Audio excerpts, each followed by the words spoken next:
नमस्कार मंडळी, बऱ्याच दिवसानंतर आपला व्हिडिओ येत आहे कारण तब्येत थोडीशी ठीक नव्हती म्हणून व्हिडिओ शूट होत नव्हते. पण आता नक्कीच रेग्युलर आपले व्हिडिओ येतील.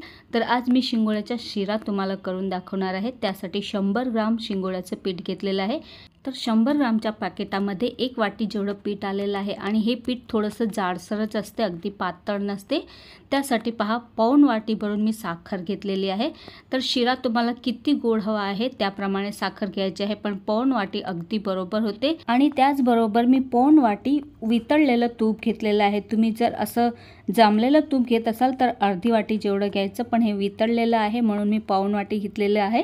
आणि ह्या शिऱ्यासाठी तूप थोडंसं जास्तच लागते म्हणून पाऊण वाटी घेतलेलं आहे. आता सगळ्यात आधी कढईमध्ये तूप घालायचं आहे, नंतर आपल्याला शिंगोळ्याचं पीठ घालायचं आहे आणि याला मिक्स करत राहायचं आहे. तर आता आपल्याला असं वाटतं की कोरडं आहे, पण याला जसं जसं आपण शेकत जाऊ तसं तसं याला तूप सुटायला लागेल. पण तरीसुद्धा मला अजून थोडंसं तूप कमी वाटत आहे म्हणून 1 चमचा तूप मी आणखीन घातलं होतं. आणि याला सतत हलवत राहायचं आहे जोपर्यंत तूप सुटत नाही आणि पीठ आपलं अगदी लालसर दिसत नाही तोपर्यंत याला असंच मिक्स करत राहायचं आहे. आणि गॅसची फ्लेम अगदी मध्यमच ठेवायची आहे.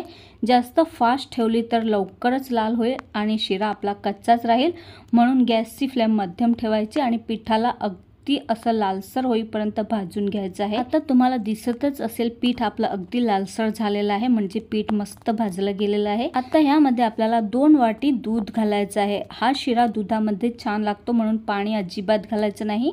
आणि मग साखर सुद्धा घालायची आहे. जी पाऊण वाटी आपण साखर घेतलेली होती ती सगळी साखर सुद्धा घालून द्यायची आहे. 1 वाटी आपलं शिंगोळ्याचं पीठ होतं त्या हिशोबाने 2 वाटी दूध घालायचं आहे, म्हणजे अगदी बरोबर प्रमाण होते.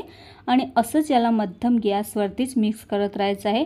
थोड्याच वेळाने आपलं दूध आटवलं जाते आणि शिरा असा मस्त घट्टसर बनत जातो.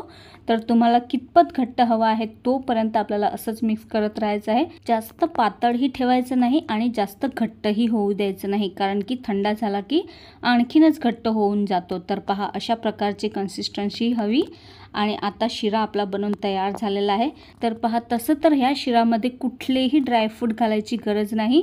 असाच याचा स्वाद खूपच अप्रतिम लागतो. तरी सुद्धा आपल्या आवडीनुसार तुम्ही यामध्ये ड्रायफ्रूट घालू शकता. मी फक्त बदामाचे काप घातलेले होते. बदामचे काप घातले तर टेस्ट अजूनही भारी लागतो म्हणून मी थोडेसे काप घातलेले आहेत. आणि संकष्टी चतुर्थीच्या दिवशी मी हा शिरा बनवलेला होता आणि शिरा मस्त बनवून तयार झालेला आहे.